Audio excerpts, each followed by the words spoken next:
Hello everyone, and welcome to my Crochet Star Bag tutorial.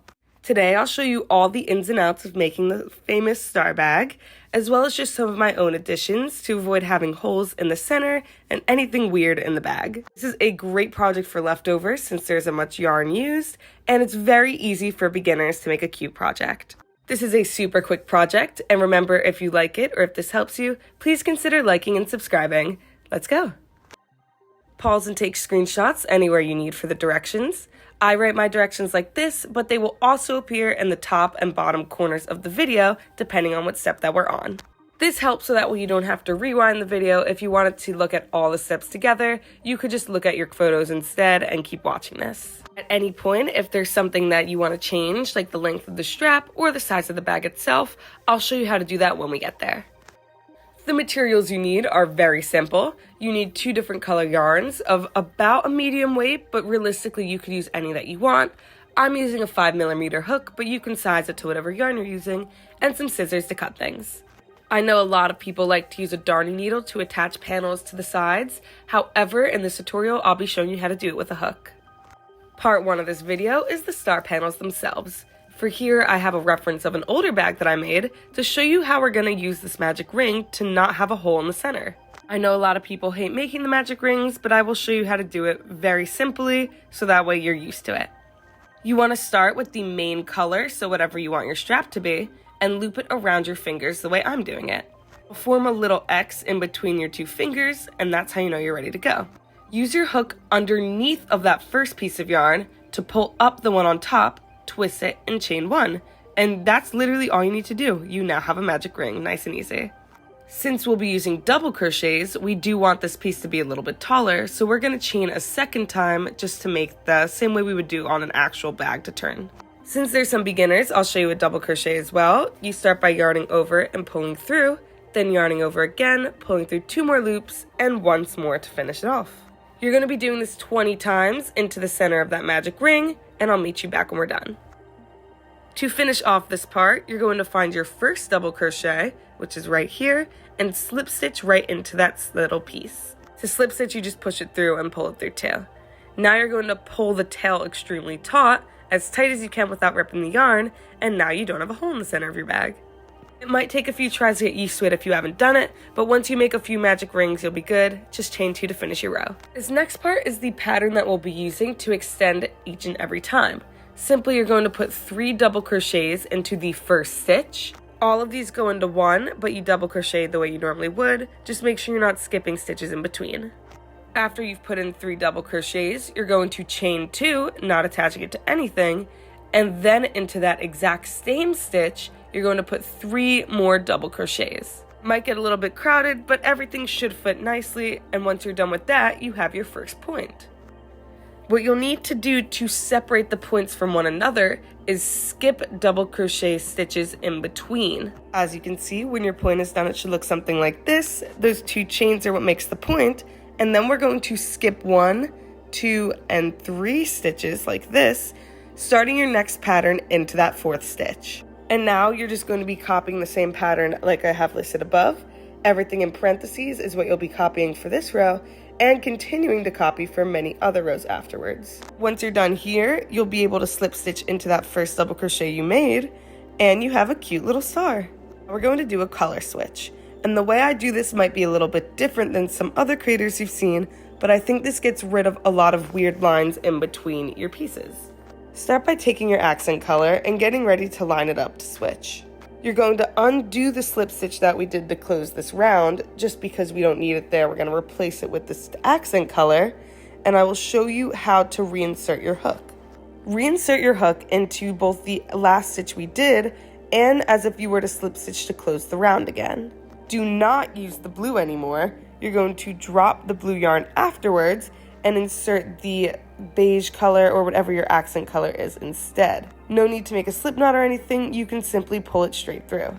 Adjust your yarn so you don't have that gigantic tail on the end of it anymore. You can pull it till there's about 1 inch or 2 left afterwards. Make sure you go back in and pull that blue yarn taut so that way it seals it off, and you're done with that. Rather than chain 2 to start a new row, you're simply just going to pull a little bit of that accent color out and start double crocheting. This ends up eliminating that weird in-between chain that ends up in a lot of other projects, so we're just going to do it this way instead. Pull the accent color taut so we know it won't go through, and now you're going to continue the pattern as listed. Chain 2 before getting into that hole, and then you're going to reinsert the pattern from, or the first row, into the hole. Same as before, you're going to be doing 3 double crochets, chaining 2, and doing 3 more double crochets all into the hole right here. Like I had mentioned before, this is how we're going to create all of the points. So from this point on, get real comfortable doing this pattern because it's going to be how you extend your bag. After you've put all of these crochets in, don't just start single crocheting. Try and pull all of the yarn to the right to make sure you don't skip a stitch. From there, you go into the next 2 stitches here and there with regular double crochets, and then you will skip the next 2 stitches after it. That's where that kind of in-between is going to be to give that divot. And then you're going to, again, do that same pattern all over again.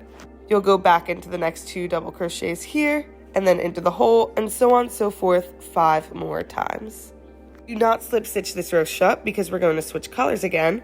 However, if you're stopping to make just a pouch size bag, you can slip stitch and then meet me again at part 2. The next few rows, we're basically just going to be doing 2 more double crochets than we did the last time. So if we did 2 in the last row, we'd be doing 4 in row 4, 6 in row 5, 8 in row 6, and so on and so forth. When you get to each end of that row, you can choose whether you want your bag to be any bigger or keep going afterwards if you see fit. For my project, I'll be doing 6 rows, which will end up being 8 double crochets before going into the hole. You can obviously do more to have a much bigger bag, or you could do less to have a pouch or a shoulder bag or whatever you end up feeling most comfortable with. You find a length that you like, you can then slip stitch afterwards and meet me at the part of the video where I do the strap, which will be labeled with part 2. I go to 6 rows because I want to be able to fit a water bottle in my bag, which I think is about the perfect amount at that spot. Of course, if you want to end up putting something like crazy big in here, like a change of clothes or something, I recommend maybe doing 8 rows, going up to 12 double crochets before doing your slip stitch. I think for like the perfect medium size like tote bag, do 6 rows and then meet me at the end.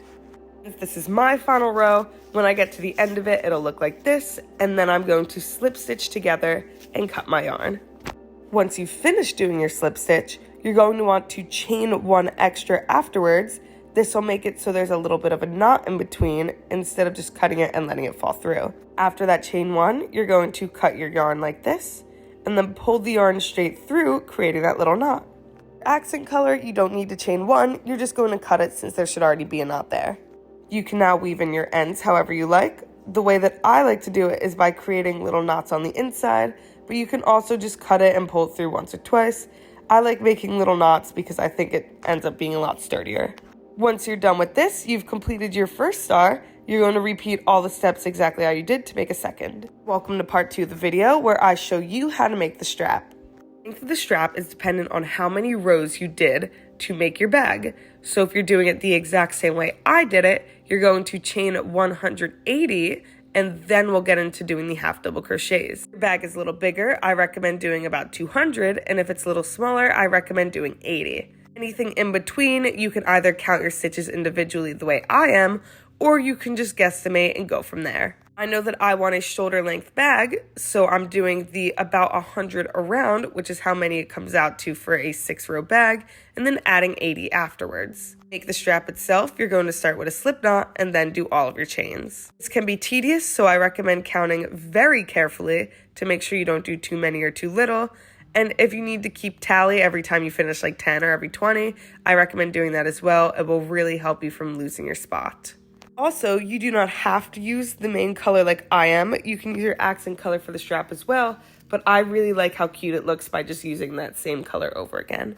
Once you've made this part of the strap, to finish off your first row, you're going to add half double crochets all the way across your work. Half double crochet, for those who haven't done it before, is the same as a double crochet where you yarn over and push through, but instead of pulling through 2 and 2 more, you just pull through all 3 stitches. Repeat this method until you have 3 rows of half double crochet. Once your strap is as thick as you want it to be, like I said I did 3 rows for mine, you will chain 1 and turn your work, and then reinsert your hook into the piece. We attach the bag by going into the stitch before one of the holes, like I'm showing you here, and then you're going to start doing single crochets. You just simply pull it through like a slip stitch and then crochet through 2 loops without yarning over beforehand. You want to also make sure you don't skip any of those chain 2s in the corners, because that'll leave weird holes in the corners of your bag, so something like a chapstick could fall through. I prefer this method to just using a darning needle to sew the panels together, because it keeps your bag a little bit sturdier, and when we flip it inside out, you'll see it has an almost stuffed animal life poofiness to the sides. You will end this part by going into the last stitch after the hole, like this, pulling it through and single crocheting, and then chaining 1 like we did earlier, and cutting your yarn. After you cut your yarn, I recommend leaving a small tail so you can weave it in cleanly afterwards, pulling it through like this, and then going to the other side so we can attach the second panel. It's important here to make sure that you once again flip it so the inside out part is on the outside of your bag. This will just make it so that way the seams stay on the inside after we flip it inside out. Line up where we start the second attachment, you're simply just going to take your hook from the last part that we did here, that last stitch, and line it up straight across the strap the way I'm doing it here. You could count on the other side, but I think that takes too long. Just eyeball it like I just did.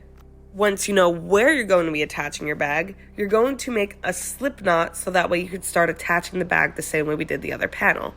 You don't need to chain anything at all. You just start by making a slip knot, and then afterwards you're going to put the other panel up against the hook that we have here. So I'll show you that in a second because it's hard to explain. Simply take your hook out of the spot that you've marked and reinsert it on the other side so that way it comes out lined up better. Watch carefully how I do this so you can replicate it. Put it straight through just the half part of the loop like so. You're going to take the panel that you had before, find the stitch right before a hole, same way we did the first one, and insert it into that. Once your hook is through both the panel and the strap like this, you're going to put your slip knot back on. With the slip knot attached, you're going to pull it taut like so, and then pull it through both the panel and the strap that you have on your hook right now. Now you'll be able to do the exact same thing you did the first time. It just might be a little trickier since the loops are inverted on the strap since we're using the other side. Even though the stitches are slightly harder to differentiate, you're just going to go up and over into the hoop like that, pull it through the one on your strap, pull it through, and single crochet. And once again, you're just going to do this all the way until the other side, up until you reach the end like we did the first one. Last but not least, we have to attach the other end of the strap so that way we have a full functioning handle. You're going to line it up like this, up against the start of where we attach the panels together, and lie it flat so we can single crochet directly across. It will be very hard to differentiate where the different stitches are here, so I recommend just making sure you have 3 or 4 stitches wherever it feels the most convenient to put them into this part of the strap. Attach it the exact same way that you attached the sides before with single crochets, and just go across until you reach the other side. I'm keeping this part slowed down since it can be a little tricky to figure out on your own, and I want you to have a good idea of where exactly you should be inserting these stitches. The main point here is just that you have enough stitches in it, so not just 1 or 2. So long as you have 3 or 4 and they line up nicely, your bag will hold very strongly together. To reiterate, this is why I don't like using the darning needle. I feel like it doesn't give you as strong as a hold as using your hook to do single crocheting does. Right here, you can see me going into the last loop here on the corner, which I'll insert into the corner of the strap as well. It can be a bit tricky to grab these pieces since they're right on the end, but make sure that you do it. It's not worth skipping out on them. Once you're done with this, make sure that it pulls taut the way I'm showing you here. Pull the other piece of yarn that you'll have to weave in later, and chain 1 to cut your work. And finally, you are done with the actual crocheting part of this bag. All you have left to do is weave in those few ends on the sides of the handles, same way that I weaved them in before, doing little knots, or just using your hook to pull it through like this. Again, you can weave them in however you feel is the most comfortable for you, but I just like to use the hook to pull them through and create little knots at the end. Once you're done, you can flip your bag inside out and you are left with this super cute bag. If you liked this video and it helped you, please do not forget to like and subscribe. I post videos every Tuesday afternoon and I take requests as well. Description of the video is my Instagram and Depop if you are interested and looking for anything special or buying any of the items that I've made or shown you on this channel. Thank you all so much for watching, and I will see you next week. Bye bye!